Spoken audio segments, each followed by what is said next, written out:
सर्वांनी टाळ्याच्या गजरात दादांचं स्वागत करायचं आहे। नेतृत्व माननीय खासदार सुजयदादा विखे पाटील यांचं या ठिकाणी आगमन झालंय, पूजन करून घ्यायचं आहे।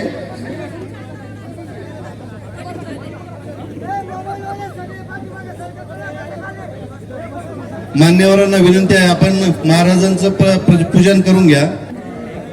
छत्रपती शिवाजी महाराज की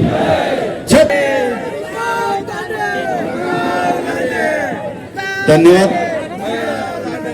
स्टेजच्या समोर असं नेतृत्व, हिंदुत्वाचा ज्वालामुखी सागर भैया, त्याच प्रकारे आरपीआयचे राज्याचे नेते वाघमारे, उपस्थित असणारे सर्वच शिर्डीतील सर्व आमचा सकल हिंदू समाजातील सर्व युवक असतील, नागरिक असतील, सर्व आमच्या महिला भगिनी असतील, सर्व पत्रकार बांधव असतील, सर्व नगरसेवक असतील, आपल्याला ऐकायचंय।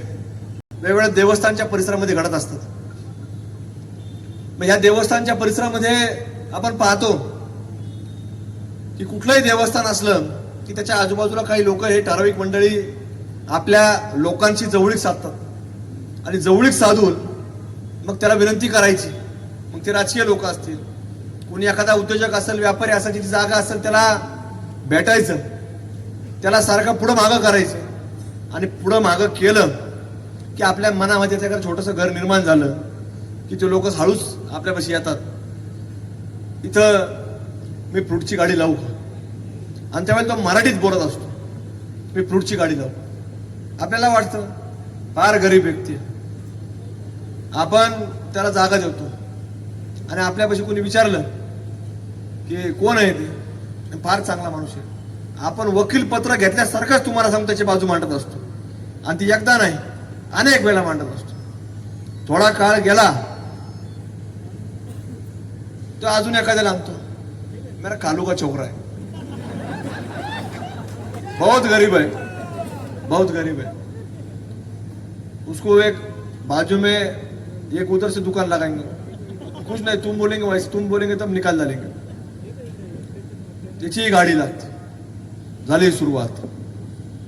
मग हळूहळू हे पाय तुम्हाला सांगतो आपल्या असणाऱ्या पावन हिंदू धर्माच्या मंदिरापर्यंत पोहोचतात आणि ते पाय नाही हात आज पोहोचला आपण या शिर्डी नगरीमध्ये पाहायला मिळालं।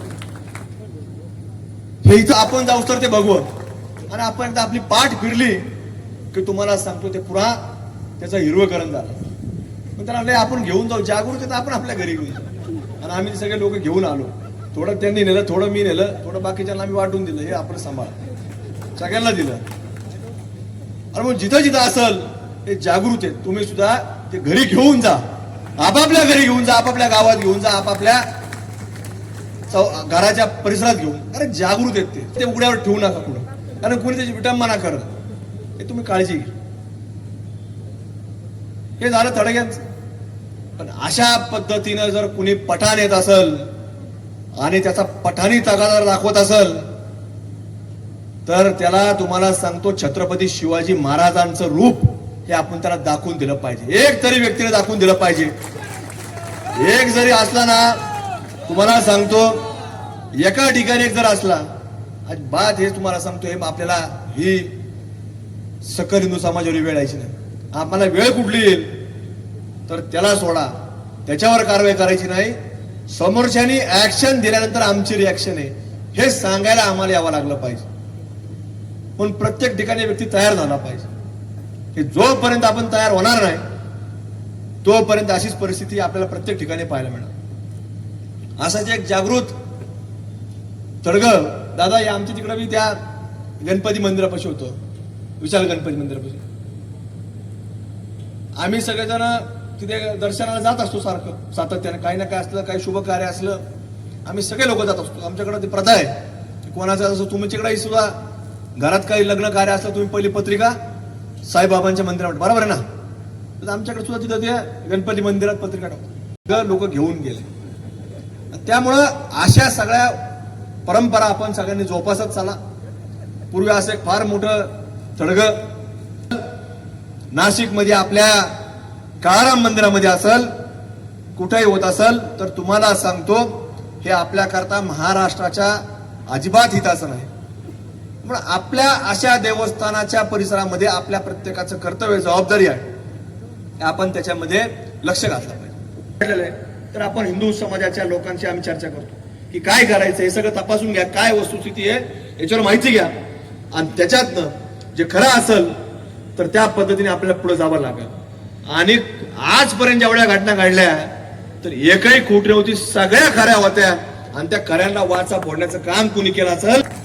आणि म्हणून तुम्ही सुद्धा आपल्या इथं शिर्डी नगरी मधल्या सुद्धा लोकांनी ह्या लोकांवर बारीक छोट्या मोठ्या जरी गोष्टी असल्या तर कानावर घातल्या पाहिजे की अशी अशी गोष्ट घडलेली आहे, ह्या लोकांकडून असा असा अन्याय होतोय, हे लोक असा असा अत्याचार करतात. आणि घातल्यानंतर मग कशा पद्धतीने त्याच्यावरती धुरंधर कसा कार्यक्रम करतो, चित्रपट तर पाहिला आपण.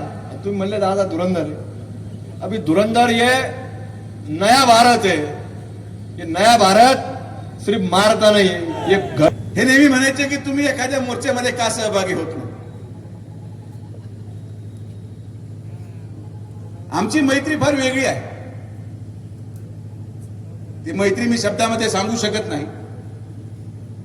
पण आज जेव्हा संग्राम भैयाचा मला फोन आला की मी तुमच्या मतदारसंघामध्ये येतोय, म्हटलं भैया तुमचं स्वागत आहे, मी पण तुमच्याबरोबर स्टेजवर राहणार, आणि जे चुकीचं कृत्य घडलं असेल त्याचा विरोध करण्यासाठी मीच नव्हे पण माझ्या संघटनेचा प्रत्येक कार्यकर्ता हजर राहणार. आणि आज एवढ्या मोठ्या संख्येमध्ये युवक हे राहत्या तालुक्यामधून आले, परिसरातून आले, अहिल्यानगर जिल्ह्यामधून आले. मी या तमाम सकल हिंदू समाजाच्या तमाम युवकांचे मनापासून या शिर्डीमध्ये स्वागत करतो आणि त्यांचे आभार मानतो.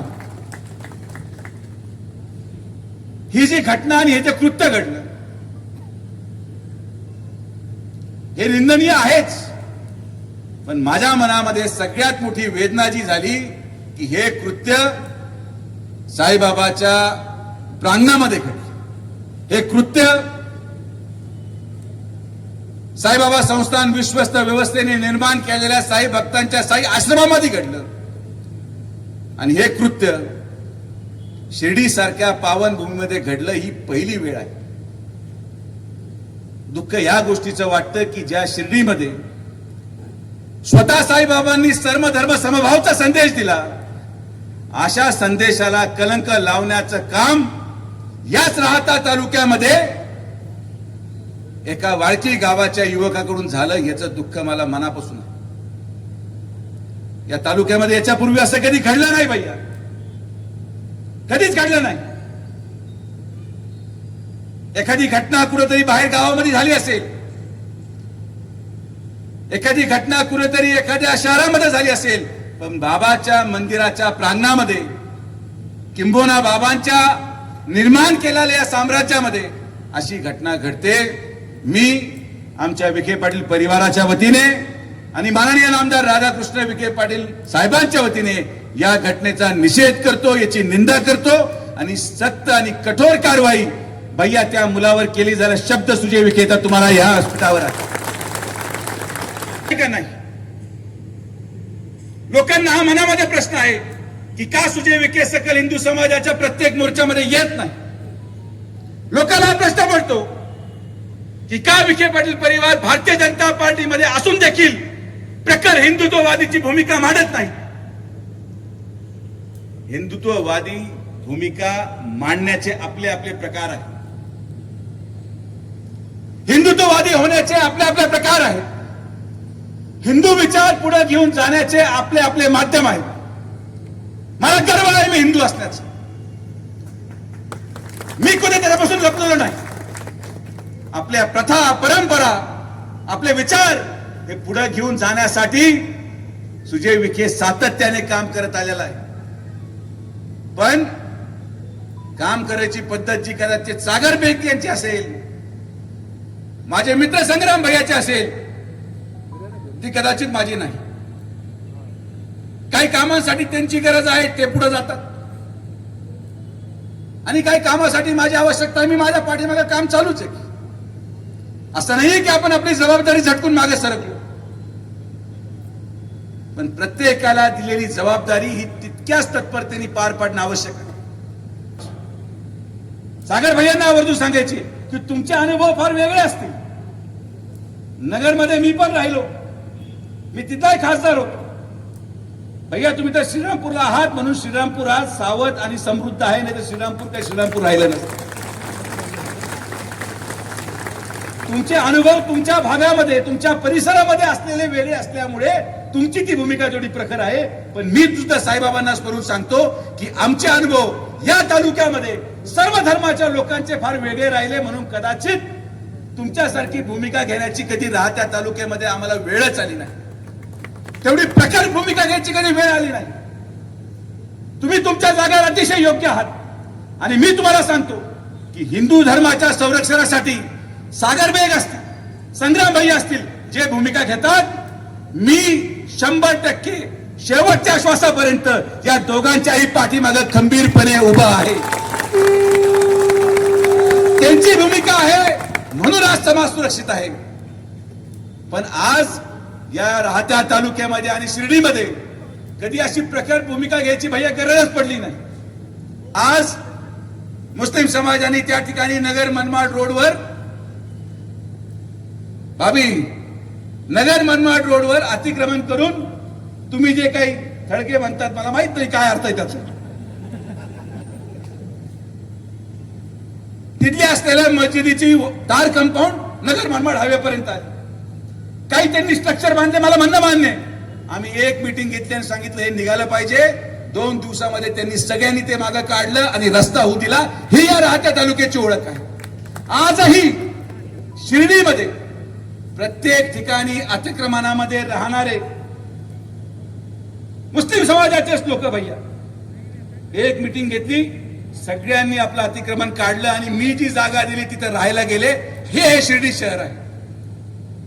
परिस्थितीनुसार निर्णय घ्यावा लागतो. हिंदुत्ववादी ज्या ठिकाणी संरक्षणाची गरज आहे त्या ठिकाणी भैया आणि सागर भैया आहेच. पण ज्या ठिकाणी प्रेमाने काम होऊ राहिलं त्या ठिकाणी प्रेमाने काम करू आणि ज्या ठिकाणी तुमची गरज पडेल एक फोन लावला तुम्ही काम लावून टाका. आमचं कुठं काय थांबवलंय पण आम्ही कधी तुम्हाला यायचं थांबवलं नाही. पण अगोदर रेवड्याच्या कुस्त्या चालू आहेत. रेवा मोठे मल्ल समोर येतील तेव्हा आम्ही तुमच्यासारखे पैलवान देखील मैदानात उतरू हा शब्द तुम्हाला आहे. आमचं प्रेमाने हळूहळू खेळ खंडोबा चालू. समाजाचं लक्ष तुमच्यावर आहे. एक घर पाडलं तुम्ही, आता दुसऱ्याची सुरुवात करा. दादाने शब्द दिला तो घर पडला. आता दुसरा हिंदुत्वादी जे पोरं काम करताय ते पोरं चुकले म्हणून त्यांची धिंड काढली. इथं तर आमच्या आया बहिणीचं आबरू लोटायचा प्रयत्न झाला तर त्या प्रशासनाने पण त्यांची धिंड काढायला पाहिजे होती, पण त्यांचा इन्सार झाला. आता ते काय आपल्या हातात येणार नाही. पण पुढच्या काळात जर अशी कोणी घटना घडत असेल ना त्याची जर धिंड काढली तर समाजामध्ये एक चांगला मेसेज जातो. आता 2 टप्पी भूमिका झाली. कोपरगाव मध्ये वेगळा नाही आणि शिर्डीमध्ये वेगळा नाही असं झालं. ते तसं नव्हतं व्हायला पाहिजे. त्याची धिंड 100% काढलीच पाहिजे. कारण एखादी बाहेरची व्यक्ती इथं दर्शनाला येत असेल तर तिला या महाराष्ट्राचा इतिहास माहिती आहे, या शिर्डीच्या साईबाबांचा इतिहास माहिती आहे, दर्शनाला येतात. आणि अशा घटना जर कोणी विकृत माणूस करत असेल तो कुठल्याही समाजाचा असो त्याला शिक्षा चांगली झाली पाहिजे. हा संदेश सगळ्यांना गेला पाहिजे का ज्या ठिकाणी पवित्र स्थान साईबाबांचं आहे त्या ठिकाणी अशी घटना करायला नाही पाहिजे. आपण जोपर्यंत असे मेसेज त्यांना क्लिअर जाणार नाही तोपर्यंत हे सुधारणार नाही. आता एक घटना नाही, अशा अनेक घटना आहे. मागं डीमार्टचं झालं, अनेक नॅशनल मीडियामध्ये ते दिसलं, पण गुन्हा दाखल झाला नाही. ते समोरचे गुन्हा दाखल करायला आले नाही. डीमार्ट मध्ये धर्मांतरचा प्रयत्न झाला. तसं नाशिक मध्ये कॉर्पोरेट जिहाद झाला, हिंजवडीमध्ये कॉर्पोरेट जिहाद झाला, तसा डीमार्ट मध्ये जिहाद झाला. आणि अनेक ठिकाणी फक्त का शिर्डीत होता असं नाही, महाराष्ट्रात भारतात सगळीकडे हा जिहाद चालू आहे. फक्त नवीन आपल्याला आता शिर्डीत आहे. त्यासाठी हा कायदा होणं गरजेचं आहे. आता भैयाकडे आम्ही अपेक्षित सगळे लोक इथं अपेक्षेने पाहतो का या अधिवेशन तरी मध्ये तर पूर्ण सोशल मीडियामध्ये ते दिसतंय. पण आज या महाराष्ट्रामध्ये पण अनेक ठिकाणी छत्रपती शिवरायांची मूर्ती काढल्या जाते. ती तिथं बसली असेल तिला तिथं राहून द्या किंवा त्याच्यात नियम करायला पाहिजे. जसं परवानगीचं असेल तसं आमच्या श्रीरामपूरचं छत्रपती शिवाजी महाराजांची मूर्ती बसवायची म्हणून 40 वर्षापासून लढा चालू होता. त्याच्यात नाव गेलं तेव्हा ती मूर्ती तिथं बसली.